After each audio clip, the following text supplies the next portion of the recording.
It's that time of the year when we have a ton of different greens in the garden. Herbs like dill, cilantro, parsley, and greens like spinach, kale, and lettuce. They enjoy cool spring weather, and as soon as the temperatures will start rising up, they will go to seed. So before that happens, let's enjoy the bounty of spring weather herbs and greens. You can see here I have cilantro, dill, and some parsley growing, and you can see the next row of succession plantings are just starting to show up. So I really need to use up all of these herbs, and I decided to make one of my favorite dishes, herbed rice with fish. It's called Sabzi Polow. It's a Persian rice, and it's made with a few different herbs that I am picking right now. So you will need chives, garlic chives, dill, parsley, and cilantro. Just like one bunch of each. I also had picked some lettuce because I have a ton of lettuce growing in the garden, and I'll make a salad out of this. So in order to make herbed rice, you'll need to wash your rice, soak it for at least 2 hours, then parboil it, which means boil it partially for about 10 minutes, then drain it, put a small layer of rice in the bottom of your pot, then add a layer of chopped herbs, those herbs I was talking about before. Then add another layer of rice and another layer of herbs. I will post the exact measurements in the description box below for your reference.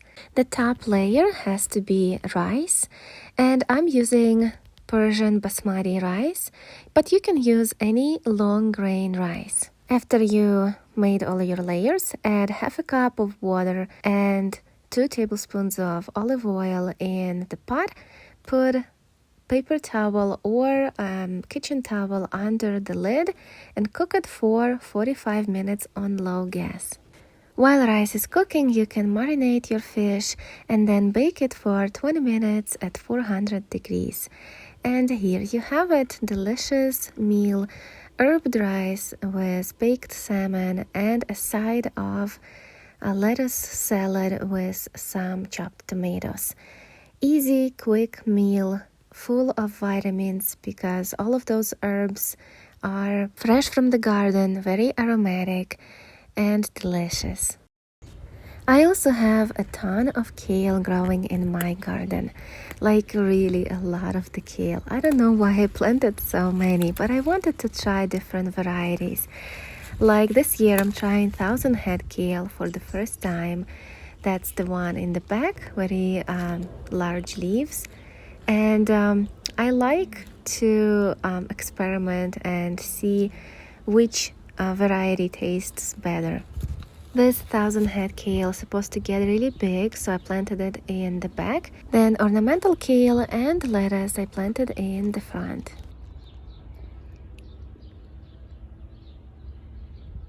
Now that I picked all of the lower leaves of kale, this lettuce has more room to grow. I also picked some radishes for a quick salad. And I have 2 varieties here. This one is called Purple Ball, and it has a nice color. I like it.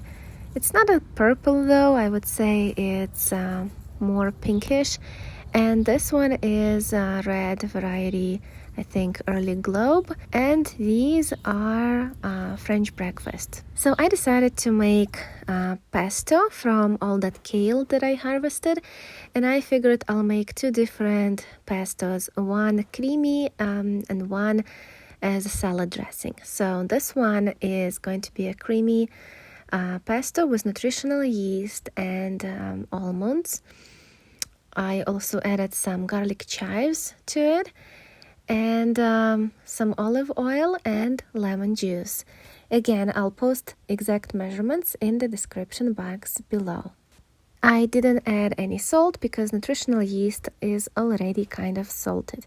And the other pesto, the salad dressing type, I made with Parmesan cheese, a little bit of basil, of course kale, and a couple of cloves of garlic. And of course pepitos, the pumpkin seeds. And Parmesan cheese is also salted, so I didn't add any additional salt. I just added a bit of olive oil and lime juice.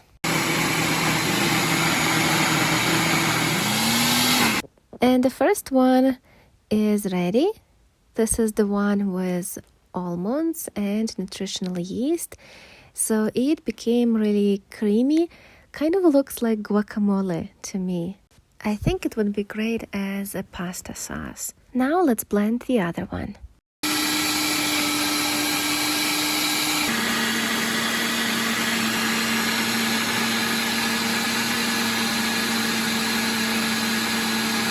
This one is not as creamy as the other one. It's more liquidy, so it would be perfect as a salad dressing. So here are both of them next to each other so you can see the difference. This is the one with Parmesan cheese on the left, and on the right is the creamy one with nutritional yeast. Taste-wise, the one with nutritional yeast is more subtle, like it doesn't kick you, and the one on the left with Parmesan cheese has that cheesy flavor. And if you like that, then definitely do it. I decided to use this one as a salad dressing since I picked some of those radishes from the garden, remember? I had to make the salad out of them. And then the other pesto I used as a sauce for pasta. So if you don't know what to do with a ton of kale you have growing in your garden, make pesto sauce out of it. You can also make some kale chips. They are so easy to make and very healthy, much better than store-bought chips. So all you need to do is to wash your kale, let it dry, then massage it with some olive oil. Make sure all sides of the leaves are covered with olive oil. Definitely no water on them because then they're not going to crisp up and will be soggy.